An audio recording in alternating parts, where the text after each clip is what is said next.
শ্রেণীর একাদশ শ্রেণীর ব্যবসা শিক্ষা শাখার এমএ সার্ভিস কলেজের সকল ছাত্রছাত্রীদেরকে অনলাইন ক্লাসে স্বাগত। আমি গত ক্লাসে তোমাদের সাথে পরিচিত হয়েছি, তারপরও আজকে আমি আমার পরিচয়টা আমি তোমাদেরকে দিয়ে দিচ্ছি। তো আমি মোহাম্মদ সাখাওয়াতুল্লাহ খান। তোমরা আমাকে এটা তো লাগাইনি।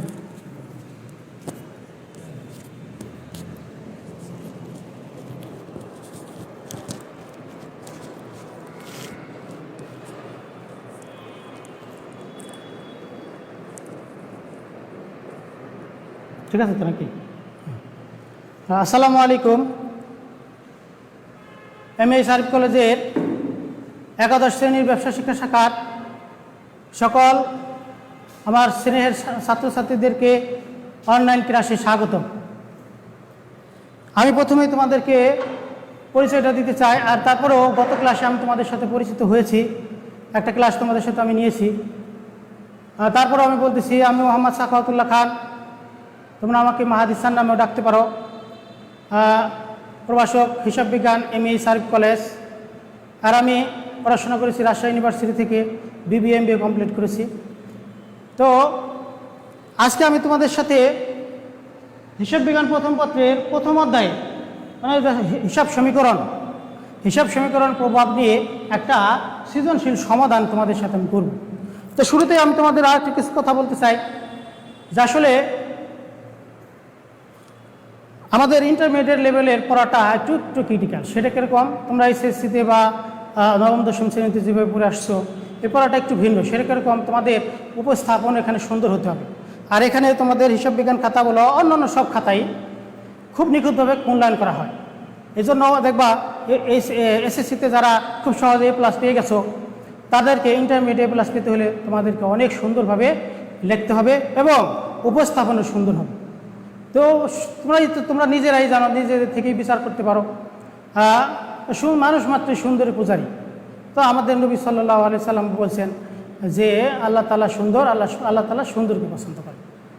তো আসলে আমাদের এক্ষেত্রে আমাদের ভালো মার্ক ক্যারি করার জন্য আমাদের অবশ্যই আমাদের উপস্থাপনগুলো সুন্দর হতে হবে এবং অঙ্কগুলো খুব সুন্দরভাবে উপস্থাপন করে করতে হবে। তো আমি তোমাদেরকে আজকে অবশ্যই ওইগুলো শেয়ার করব। তো চলো আমরা শুরু করি। যেমন যাদের কাছে আমরা যে আমাদের প্রদত্ত যে হিসাব বিজ্ঞান বই দেওয়া আছে তোমাদের সাথে, মোকাররম স্যারের গ্রিন পাবলিকেশনের যে বুকলিশের প্রথম বইটা, মোকাররম স্যারের যে বইটা আছে সেই বইয়ের পৃষ্ঠা নম্বর 1184 পৃষ্ঠার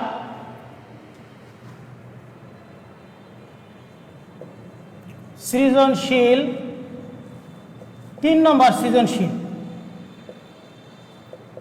পৃষ্ঠা নম্বর হলো 1184 পৃষ্ঠা। অথবা অন্য কেউ যদি অন্য কোনো বই থেকে থাকে তাহলে তোমরা দেখতে পারো বরিশাল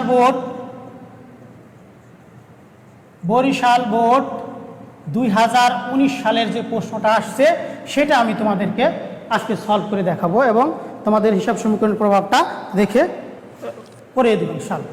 আর তারপরেও তোমরা অনেকেই আসছো, দেখছি আমি ফেসবুক কমেন্ট করছো যে আসলে স্যার অনেক সময় বেশি হয়ে যায়, ক্লাস টাইম বেশি হয়ে গেছে। আসলে হিসাব বিজ্ঞান করার ক্ষেত্রে তোমাদেরকে বাবা একটু ধৈর্যশীল হতে হবে। আর তোমরা জানো ধৈর্য সহকারে কোনো কিছু করলে সেটাই ভালো হয়। আর আল্লাহ তাআলা ধৈর্যশীলকেই ভালোবাসেন। আর শিক্ষা কাকে বলে এটা তো জানোই তোমরা। শিক্ষা হলো কি, ধৈর্যের সাথে বিনয়ের সাথে শোনার নাম হচ্ছে গিয়ে কি, শুনতে থাকা, এটার নাম হচ্ছে গিয়ে শিক্ষা। এই জন্য তোমাকে অবশ্যই কি বিনয়ের সাথে ধৈর্য সহকারে শিখতে হবে। আর নিজেকে অত বেশি বড় জানলেওয়ালা মনে করবা না। সেটা কীরকম জানো, যেমন আমরা অনেকে মনে করি যে আমি তো পারি এগুলো আর করবো কেন। না, এরকম ভাবা যাবে না। নিজেকে একেবারে ছোটো ভাবতে হবে যে না, আমাকে আরও শিখতে হবে, আরও অনেক কিছু শিখতে হবে। যেমন আমি এখন অনেক কিছু শিখতেছি, আমি অনেক পড়াশোনা করি। তো এই জন্য তোমরাও খেয়াল করবা, অবশ্যই নিজেকে অবশ্যই ছোটো মনে করবা যে আমার অনেক কিছু শেখার বাকি আছে। তো আচ্ছা ঠিক আছে, তোমরা সবাই একটু দেখো অঙ্কটার ক্ষেত্রে আমরা প্রথমেই দেখে নিই। যেমন এখানে প্রথমেই আছে যে সৃজনশীলের 1 নম্বর আছে প্রারম্ভিক মূলধনের পরিমাণ নির্ণয়। যদি আমরা এই অঙ্কের শুরুতে আমি তোমাদের গত ক্লাসে কিছু এগুলো একটু মুছে দিচ্ছি, তোমরা সবাই লিখে নাও যে প্রথমত এই অঙ্কের সাথে রিলেটেড কিছু সূত্র আমরা গত ক্লাসে আলোচনা করছি, আমি সেটা তোমাদের সাথে একটু শেয়ার করতেছি। যেমন আমাদের প্রত্যেকটা লেনদেনে কয়টি পক্ষ থাকে? দুটি পক্ষ। একটা হলো ডেবিট,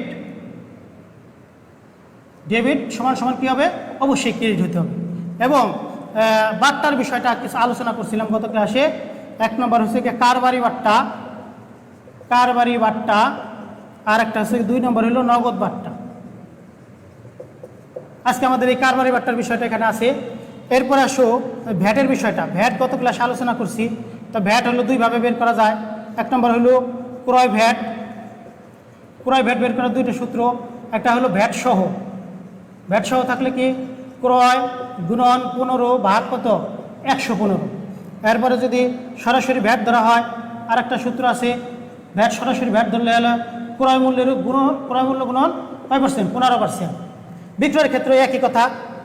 এরপরে আসো সে যেমন হিসাব সমীকরণটা এ সমান সমান এল প্লাস ওই। তাহলে যেটা বলছি এ মানে কি সম্পদ, সম্পদ। এই সম্পদের হ্রাস বৃদ্ধি আমরা গত ক্লাসে শিখছি। বৃদ্ধি পেলে কি হবে? প্লাস, হ্রাস পেলে মাইনাস। আর এই বিষয়গুলা সবসময় যদি বৃদ্ধি পায় এটা মানে কি দায়। দায় যদি বৃদ্ধি পায় তাহলে কি হবে? বৃদ্ধি পেলে এটা কি হবে? ডেবিট অথবা প্লাস। আর এটা ক্রেডিট অথবা প্লাস। এটা বৃদ্ধি পেলে কি হবে? ক্রেডিট, আর ওখানে হবে প্লাস। আর হ্রাস পেলে এটা হবে কি? ডেবিট অথবা মাইনাস। হ্যাঁ। আর ওইর সাথে আমরা কয়টা বিষয়ের সম্পর্ক শিখছি? মূলধন, আয়, ব্যয়, আর একটা হচ্ছে কি উত্তোলন। এই বিষয়গুলোর ক্ষেত্রে এই দুটার পার্থক্য। এগুলো যদি বৃদ্ধি পায় তাহলে হবে কি? ক্রেডিট। আর হ্রাস পেলে হবে ডেবিট। আর এই ক্ষেত্রে এগুলো যদি বৃদ্ধি পায় ডেবিট, হ্রাস পেলে ক্রেডিট। হ্যাঁ, এই বিষয়গুলো আমাদের অবশ্যই মনে রাখতে হবে। দেখুন আর একটা সূত্র, সেটা আমাদের অঙ্কের শুরুতেই দেখো আছে, প্রারম্ভিক মূলধন নির্ণয়। ক নম্বর সৃজনশীলের ক নম্বরে আছে প্রারম্ভিক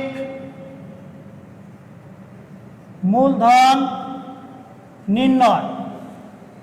তো প্রারম্ভিক মূলধন নির্ণয়ের ক্ষেত্রে আমরা যে একটু সূত্র আকারে লিখি তাহলে আমরা সুন্দর হবে। যেমন আমি তোমাদের ছক করে দেখাই দিচ্ছি।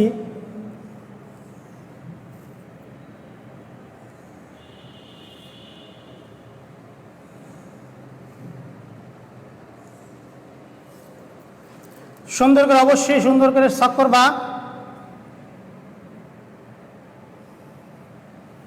এই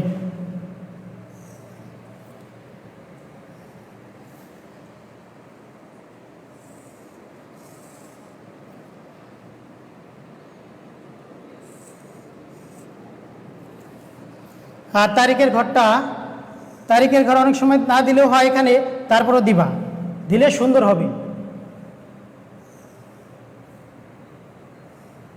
যেমন সৌন্দর্যের জন্য তারিখের ঘরটাকে একটু 2 ভাগ করে দিবা, তাহলে দেখতে সুন্দর দেখা যাবে। আর এই টাকার ঘরটাকেও 2 ভাগ করে দিবা। একটা হলো বিশদ টাকা, মানে ওখানে আমরা যোগ বিয়োগ করব। আর একটা হলো পরিমাণ টাকা। তারিখের ঘরটাকে একটু সুন্দর করে দিবা। এই মোটামুটি এরকম দেখো।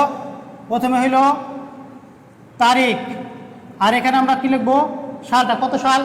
2018 সাল, মেবি। হ্যাঁ, 2018 সাল। এই কোন মাস? জানুয়ারি মাস।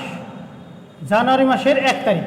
এখানে লিখবো বিবরণ, আর এখানে হলো টাকা। এটা হলো বিশদ টাকা, বিশদ মানে যোগ বিয়োগ। আর এখানে লিখবো পরিমাণ টাকা। এই এখন আসো প্রারম্ভিক মূলধন নির্ণয়ের সূত্রটা আমি লিখতেছি এখানে। সূত্রটা যদি আমি তোমাদের বলে দেই তাহলে বুঝতে সহজ হবে। যে প্রারম্ভিক মূলধন সমান সমান, সংক্ষেপে লিখতেছি, প্রারম্ভিক মূলধন সমান সমান প্রারম্ভিক সম্পদ মাইনাস প্রারম্ভিক দায়। তাহলে প্রথমে আমরা এক থেকে প্রারম্ভিক সম্পদ সমূহ লিখে ফেলি। প্রারম্ভিক সম্পদ সমূহ। এখন অঙ্কের প্রারম্ভিক মানে কি? প্রারম্ভিক মানে বছরের শুরুর যে সম্পদ আর দায় সেটাকে বলা হয়েছে। বছরের শুরু বা মাসের শুরু রিজনেবল। এখানে মাস ভিত্তিক দেওয়া আছে, তাহলে আমরা মাসের শুরুর যে সম্পদগুলো আছে সেগুলো আমরা লিখবো। যেমন অঙ্কের প্রথমেই আছে দেখো 2018 সালে 1 জানুয়ারি তারিখে জনাব শামীম নগদ 80,000 টাকা, 40,000 টাকার আসবাবপত্র এবং ব্যাংক থেকে 50,000 টাকা ঋণ নিয়ে ব্যবসা শুরু করেছে। তাহলে এক্ষেত্রে যখন ঋণ নিছে, ঋণ নেওয়ার কারণে কী হয়েছে, আমার ব্যবসায় নগদ টাকা কিন্তু বেড়েছে। যদি ঋণ গ্রহণ করা যাবে তো আমরা কী লিখি, নগদান ডেবিট ঋণ হিসাব করি। মানে এখানে ওই 80,000 সাথে ওই ঋণের টাকাটাও কী করতে হবে, যোগ করতে হবে। তাহলে প্রথমে আছে নগদ কত হবে 80,000 যোগ ঋণ বাবদ কত পাইছি 50,000, এই মোট কত হইল 1,30,000। এরপর আছে কি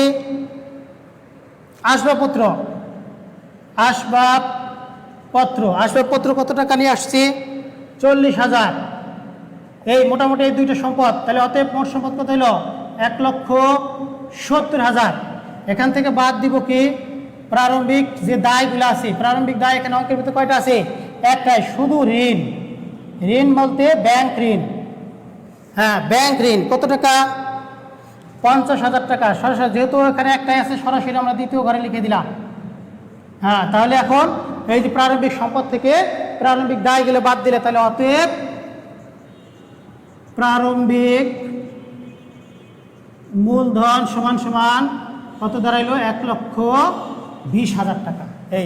এইভাবে সুন্দর করে উপস্থাপন করে লিখে দিবা। এরপর আসো খ নাম্বার, কিছু তারিখ উল্লেখ আছে, নির্দিষ্ট কিছু তারিখ অনুযায়ী আমাদের কি করা হয়েছে, জাবেদাভুক্ত করতে বলছে।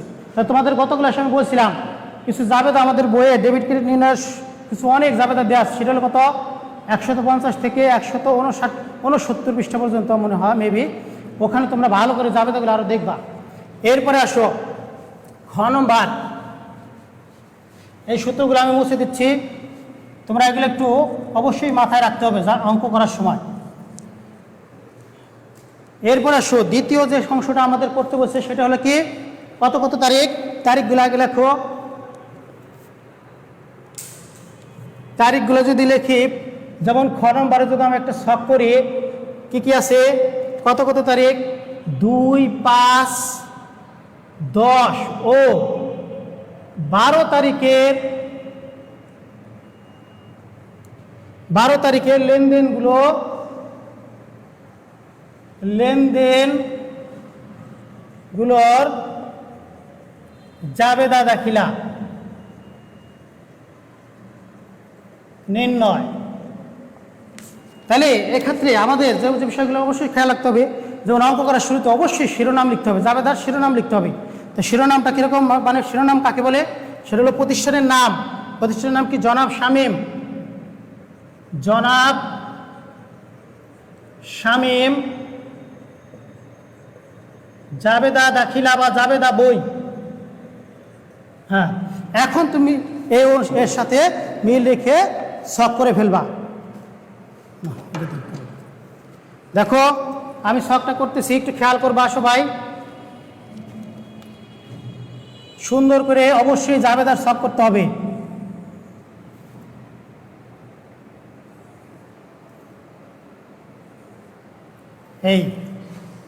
এই টুলবারটা বা বিবরণের ঘরটা একটু মোটা করে দিবা, যেন আমাদের দুইটা ঘর করতে সুবিধা হয়।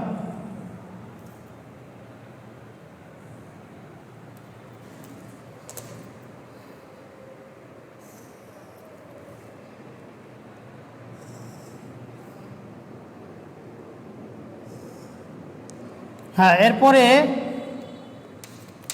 শেষের ঘরটা দিয়ে দেবা।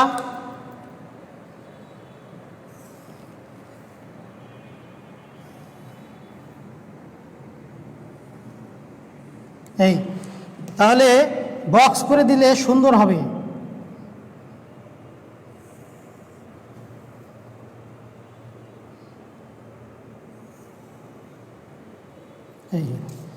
এরপরে আসো সর্বশেষ যে টাকার ঘরটা আছে সেটাকে আমরা 2 ভাগ করে দিব।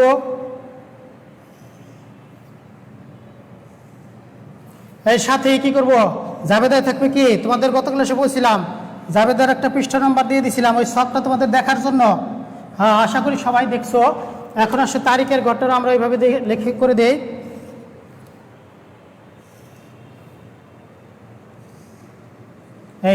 এখন আসো এই তারিখের ঘরটাকে সৌন্দর্যের জন্য অবশ্যই 2 ভাগ করে দিবা। টাকার ঘরটাকেও কি একই স্কেল ধরে তোমাদের খাতায় ধরলে এটা সহজ হবে। আমার এটা আলাদা আলাদা করা লাগতেছে কারণ আমার স্কেলটা একটু ছোটো। যাই হোক, এখন এই তারিখের ঘরটাকে সুন্দর করে 2 ভাগ করে দিবা। এই এরপর আসলে টাকার ঘরটাকেও 2 ভাগ করে দিবা, একটা ডেবিট টাকা আর একটা ক্রেডিট টাকা। এই এখন তুমি বিবরণগুলো লিখে ফেলো। এই প্রথমে হলো তারিখ 2018, এটা কোন মাস? জানুয়ারি মাসের। কত কত তারিখ? প্রথমে 2 তারিখ, 2 তারিখ অনুযায়ী লিখবো। এখানে বিবরণ অথবা ব্যাখ্যা, এখানে হবে খতিয়ান পৃষ্ঠা অথবা রেফারেন্স, যেটাই লেখো। এখানে হবে টাকা, ডেবিট, ক্রেডিট। এই দেখো সুন্দর করে এইভাবে সবটা করে ফেলবা, তাহলে তোমাদের জন্য কি হবে, এটা দেখতে সুন্দর দেখা যাবে। এরপরে আসে তাহলে আমরা অনুযায়ী তারিখ অনুযায়ী আমরা এখন ডেবিট ক্রেডিটগুলো নির্ণয় করে ফেলি। যেমন প্রথম তারিখে 2 তারিখে কী বলছে, 70,000 টাকা মূল্যের একটি ডেলিভারি ভ্যান ক্রয় করা হয়েছে। এই ডেলিভারি ভ্যান ক্রয় বাবদ নগদ টাকা 20,000 টাকা পরিশোধ করছে, আর অবশিষ্ট টাকা একটা প্রদেয় নোটের একটা প্রদেয় নোট ইস্যু করা হয়েছে। তাহলে এক্ষেত্রে আমাদের কী কী সংগঠিত হচ্ছে বলছি, 2টা পক্ষ থাকে, ডেবিট ক্রেডিট। তাই সম্পদ নামক একটা ডেলিভারি ভ্যান নামক একটা সম্পদ বাড়ছি। তাহলে সম্পদ বৃদ্ধি বলে আমরা সূত্র লিখছি একটু আগেই, সম্পদ বৃদ্ধি বলে কী হয়, ডেবিট। তাহলে কী লিখবা, ডেলিভারি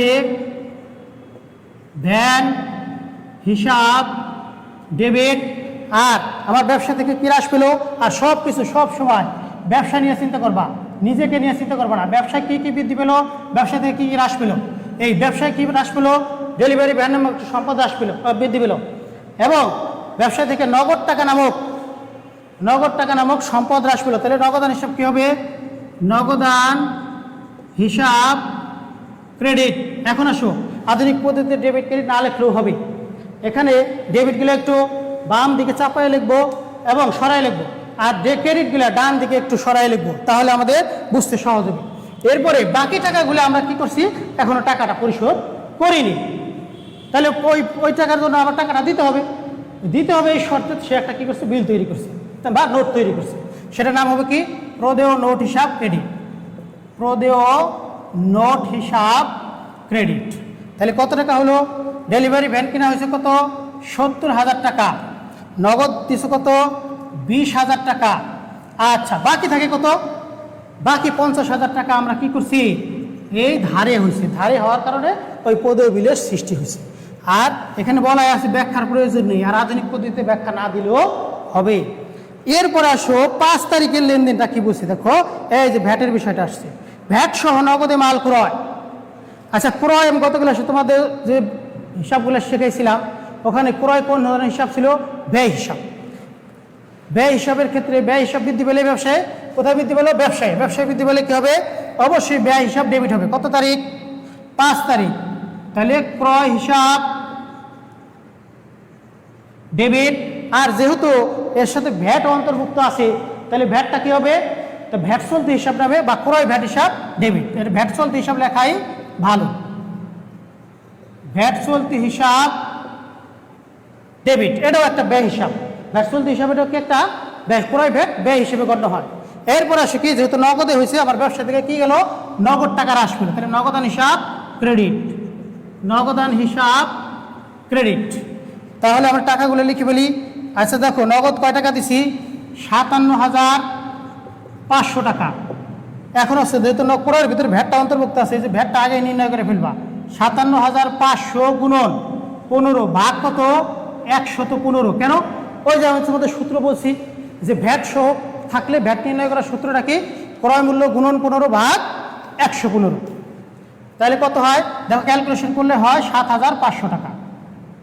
হ্যাঁ, এখন এই 57,500 থেকে 7,500 বাদ দিলে যা থাকবে সেটাই হলো আমাদের ক্রয় মূল্য।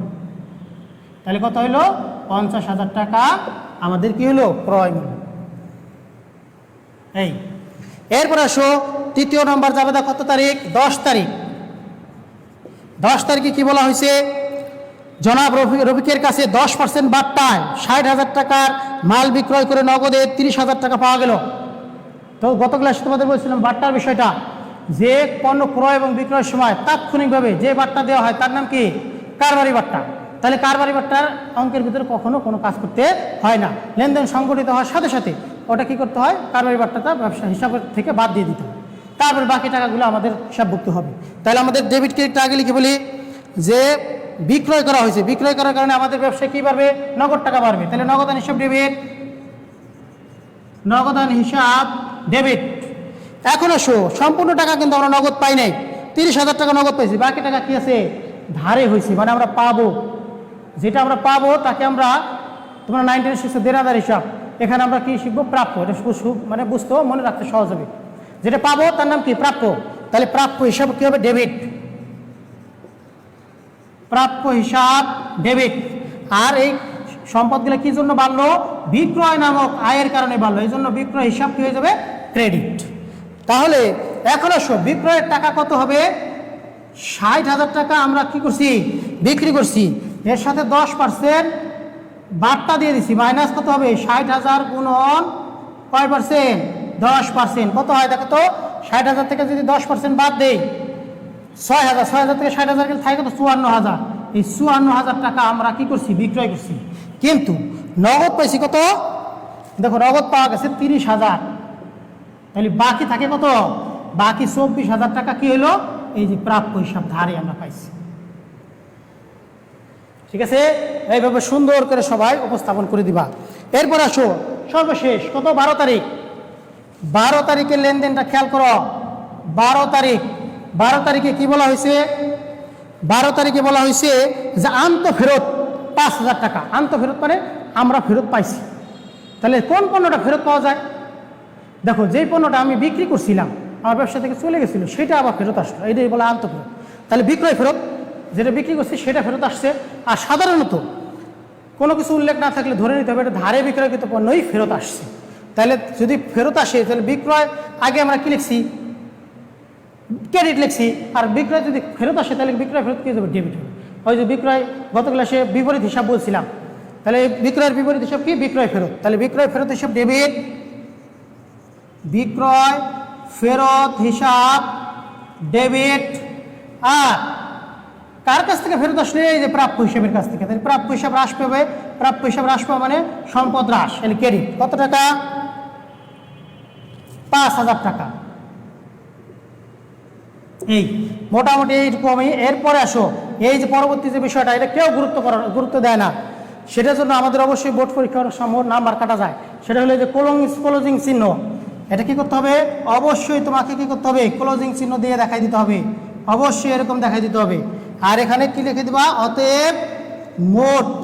তুমি এটা যোগফল করাটা জরুরি না, বাধ্যতামূলক না, কিন্তু এই চিহ্ন দেওয়া অবশ্যই জরুরি, এই জন্য শিরোনাম আর এই চিহ্ন ক্লোজিং চিহ্নটা অবশ্যই দিবা, এটা না হলে তোমাদের কিছু মার্ক কেটে নেওয়া হবে। এই জন্য সবাই সুন্দর করে উপস্থাপন করবা, এই প্রত্যাশা। এরপরে আসো গ নম্বর, গ নম্বরে কি বলা হয়েছে, আমি ক নম্বরটা মুছে দিচ্ছি।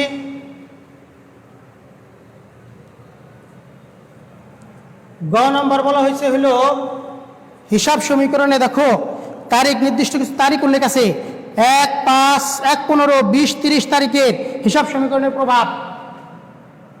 গ নম্বর 1, 15, 20 ও 30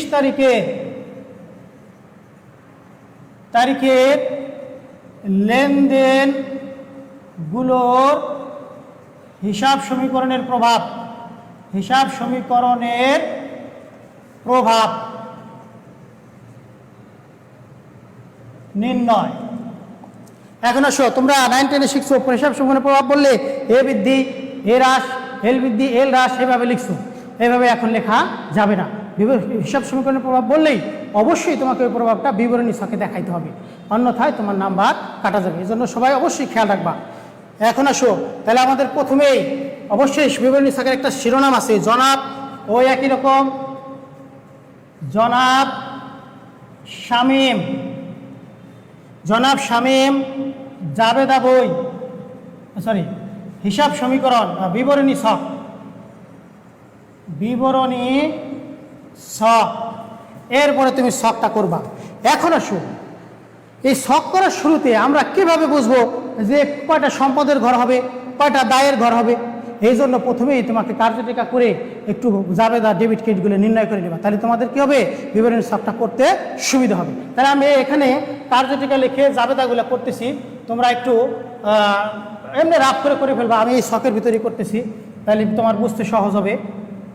4টা লেনদেন আছে, 4টা লেনদেনের জাবেদাগুলো করতেছি।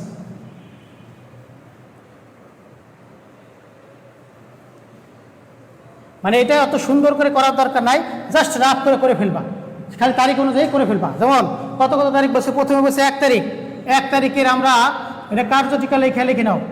কার্যটিকা যদি এটা পরীক্ষার সময় তুমি যদি সরাসরি করতে পারো তো আলহামদুলিল্লাহ ভালো, আর এভাবে করে নিলে তোমার নির্ভুল হবে। সেটা হলো 1 তারিখে কি আছে, প্রথমে আছে নগদান হিসাব ডেবিট, আসবাবপত্র ডেবিট 1 তারিখে, আর মূলধন হিসাব ক্রেডিট, মূলধনত ব্যাংক ঋণ নিয়ে আসা হয়েছে, তাহলে ব্যাংক ঋণ হিসাব ক্রেডিট আর মূলধন হিসাব ক্রেডিট। এখন আসো নগদে কত টাকা হবে, আমরা প্রথমেই প্রারম্ভিক মূলধন নির্ণয়ের সময় দেখছি 80,000 যোগ কত হবে 50,000, মোট কত হইল 1,30,000, আসবাবপত্র কত হবে 40,000, মোট হলো 1,70,000, আর ঋণ আছে কত 50,000। এখন 1,70,000 থেকে 50,000 গেলে থাকে কত 1,20,000 টাকা আমাদের মূলধনে দেখাই দিব। এরপরে আসো কত তারিখ, 15 তারিখ। 15 তারিখে কি বলা হয়েছে, অফিসের জন্য 7,000 টাকার একটি সাপ্লাইজ ক্রয় করা হয়েছে, অফিসের জন্য একটি সাপ্লাইজ ক্রয় করছি। তাহলে সাপ্লাইজ কি হিসাব, সম্পদ, তাহলে ব্যবসায় আমার সম্পদ বাড়ছে, তাহলে সাপ্লাইজ ডেবিট, সাপ্লাইজ হিসাব ডেবিট। আর বিনিময় কি দিছি দেখো, বিনিময়ে নগদ টাকা দিছি 2,000, আমরা সাপ্লাই কিনছি কত টাকা 7,000 টাকা, আর বিনিময়ে নগদ টাকা দিছি কত, নগদান হিসাব 2,000 টাকা। তাহলে বাকি টাকাটা কোথায় গেল, বাকি টাকাটা আমরা এখনো পরিশোধ করিনি, তাহলে বাকি টাকাটা অবশ্যই আমাদের কী করতে হবে, পরিশোধ করতে হবে। আর পরিশোধ যেটা করতে হবে সেটাকে আমরা কোন হিসাবে লিখবো, প্রদেয় হিসাব। তাহলে প্রদেয় হিসাব ক্রেডিট, তাহলে বাকি কত থাকে 5,000 টাকা। এই এরপরে আসো 15 তারিখের পরে 20 তারিখ। 20 তারিখে কি বলা হয়েছে, কমিশন পাওয়া গেল। আচ্ছা, কমিশন পাওয়া গেলে আমার ব্যবসায়ী কি বললো, কমিশন বাবদ নগদ টাকা বললো ব্যবসায়ী, তাহলে নগদান হিসাব কী হবে, অবশ্যই ডেবিট। তাহলে নগদান হিসাব ডেবিট আর কমিশন হিসাব ক্রেডিট, অথবা প্রাপ্ত কমিশন হিসাব ক্রেডিট। প্রাপ্ত কথাটা লিখতে পারো, প্রাপ্ত কমিশন হিসাব ক্রেডিট কত টাকা 7,000 টাকা। এরপরে আছে কি সর্বশেষ 30 তারিখ। 30 তারিখে কি বলা হয়েছে, 30 তারিখে দেখা যায় যে একটি জাতীয় দৈনিক পত্রিকার একটি বিজ্ঞাপন দিছিলাম, সে বিজ্ঞাপন বাবদ যে বিলটা হয়েছে সে বিল তৈরি করা হয়েছে, কিন্তু এখনো টাকাটা আমরা দেইনি, তাহলে এটা বাকিতে হয়ে গেল।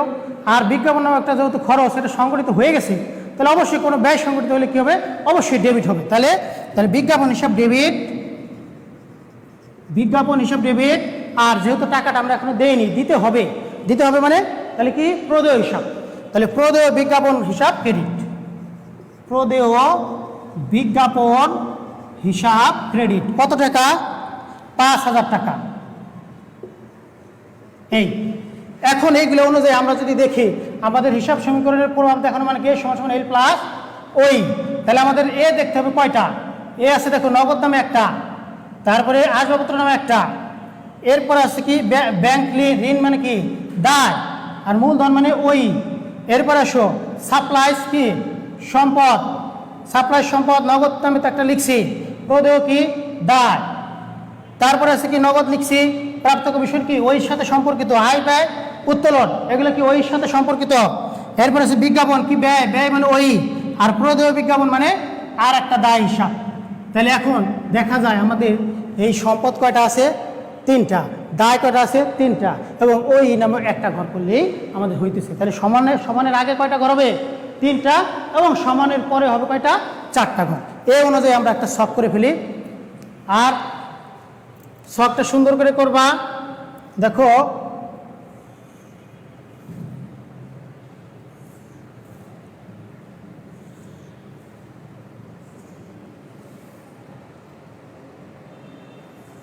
চারটা লেনদেন লেখার জন্য ওই পরিমাণ জায়গা রেখে আমাদের ছকটা করে ফেলবা। এই এখন আসো, এটাকে যদি আমরা বক্স আকারে করে দিই তাহলে সুন্দর হবে।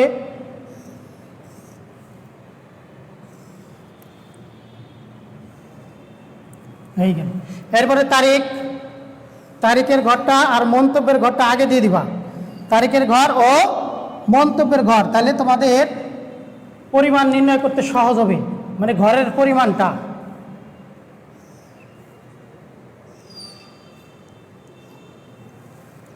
সর্বশেষ মন্তব্যের ঘর।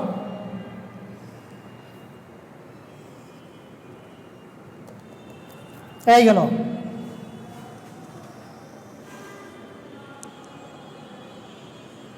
তোমরা খাতায় করবা, সুন্দর করে করবা।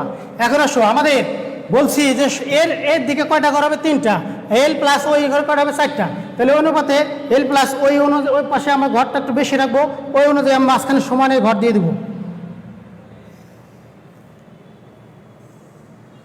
এই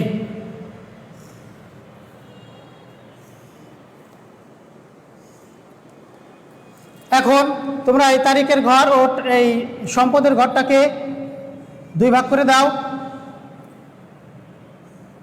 মাঝখানে সমানের ঘর। এই এখন আসো, সম্পদ কয়টা হবে আর নিচে মোট যোগফল লেখার জন্য একটু জায়গা রাখবা। এখানে এই পাশে একই রকম সমান পরিমাণ জায়গা রাখবা। এইগুলো। এখন আসো, আমাদের এই সম্পদের কয়টা ঘর হবে? আমরা আগেই নির্ধারণ করে নিচ্ছি 3টে ঘর। দায় ও মালিকানা সত্যের দিকে কয়টা ঘর হবে? 4টা ঘর আগে আমরা নির্ধারণ করে ফেলছি। তাহলে এখানে হবে 4টা ঘর, আমরা সুন্দর করে ধারাবাহিকভাবে করে নিব।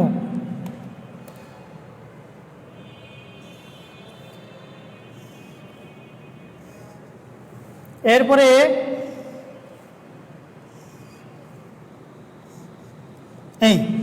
এই মোটামুটি আমাদের 4টা ঘর হয়ে গেল। এখন আমরা বিবরণগুলো লিখে ফেলি। প্রথমে আছে কি? তারিখ। এ মানে কি? সম্পদ, আর সমান সমান এল প্লাস ওই, আর সর্বশেষ কি? মন্তব্য। এখন তোমরা তারিখের ঘরটাকে যদি একটু সুন্দর করতে চাও তাহলে এটাকে 2 ভাগ করে দিতে পারো, তাহলে দেখতে সুন্দর লাগবে। এই তাহলে 2000 কত? 18। কলম নাই স্যার, আর অতিরিক্ত কলম।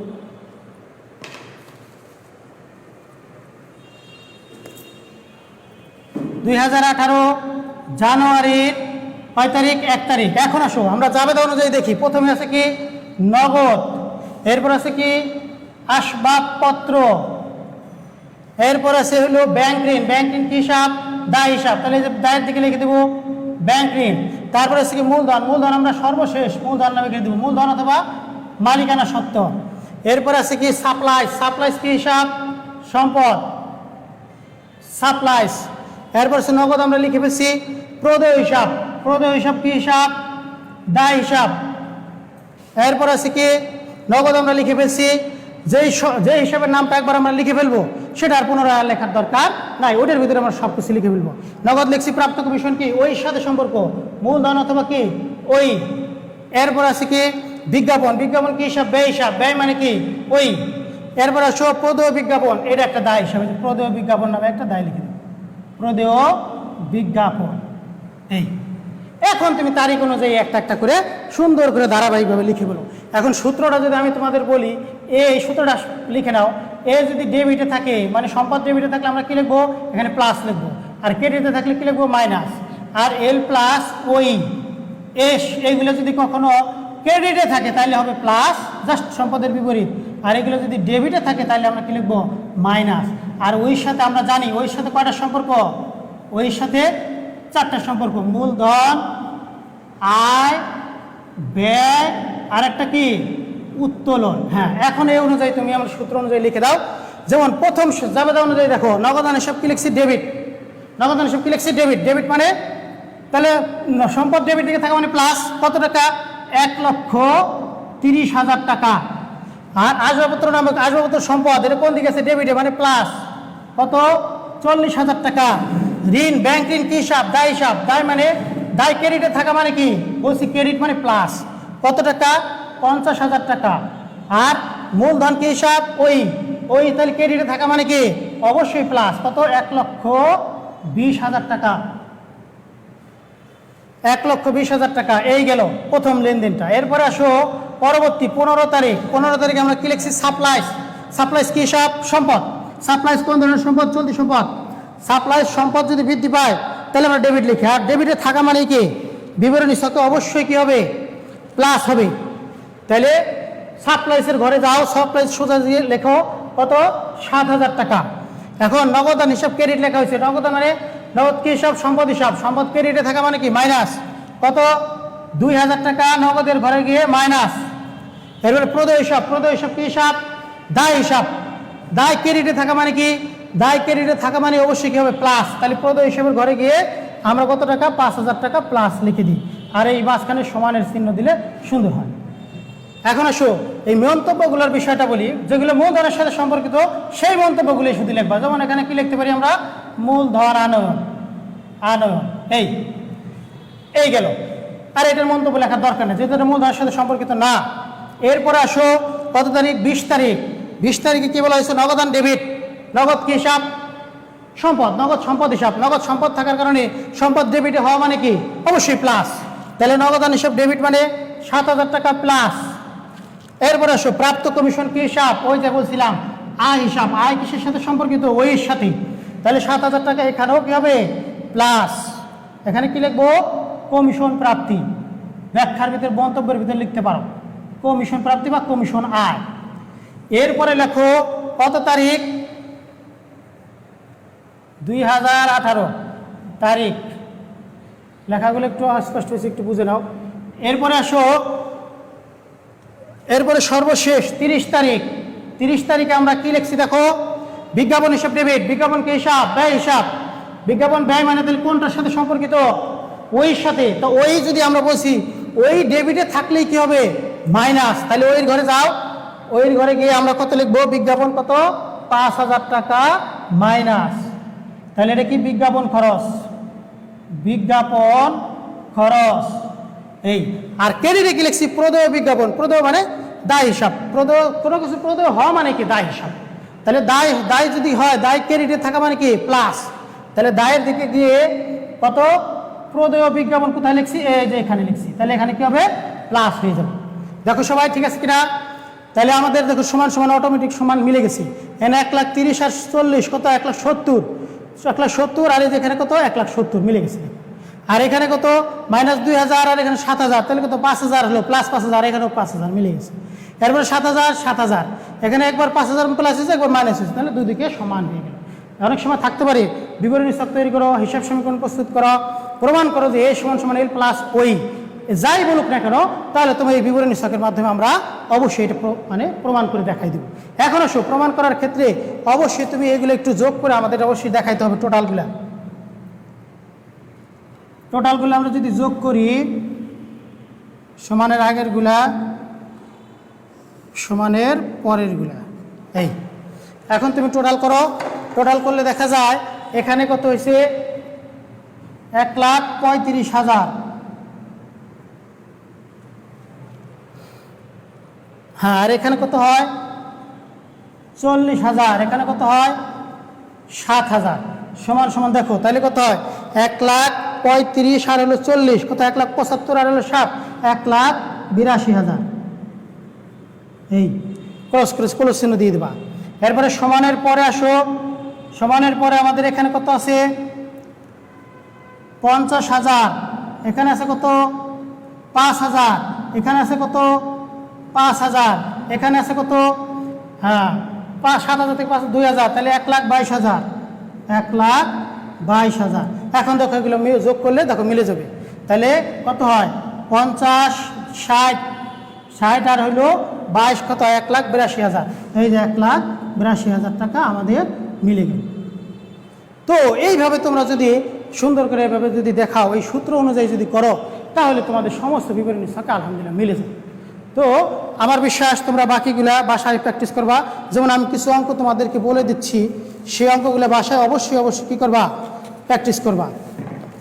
একটু লিখে নাও উদাহরণগুলা। যেমন উদাহরণ, বাড়ির কাজ থাকবে, তোমরা বাসায় এগুলো প্র্যাকটিস করবা। যেমন উদাহরণ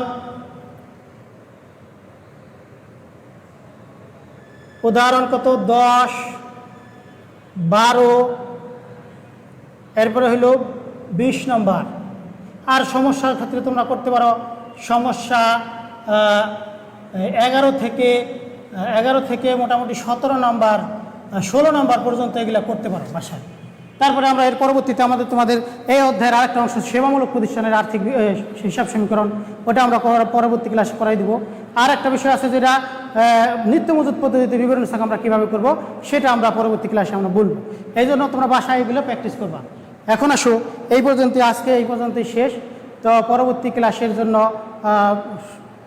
প্রত্যাশায় তোমাদের সবার সুস্থতা ও সর্বাঙ্গীন মঙ্গল কামনা করে আমি আজকের মতো এখানে শেষ করছি। আল্লাহ হাফিজ। আসসালামু আলাইকুম রহমতুল্লাহ।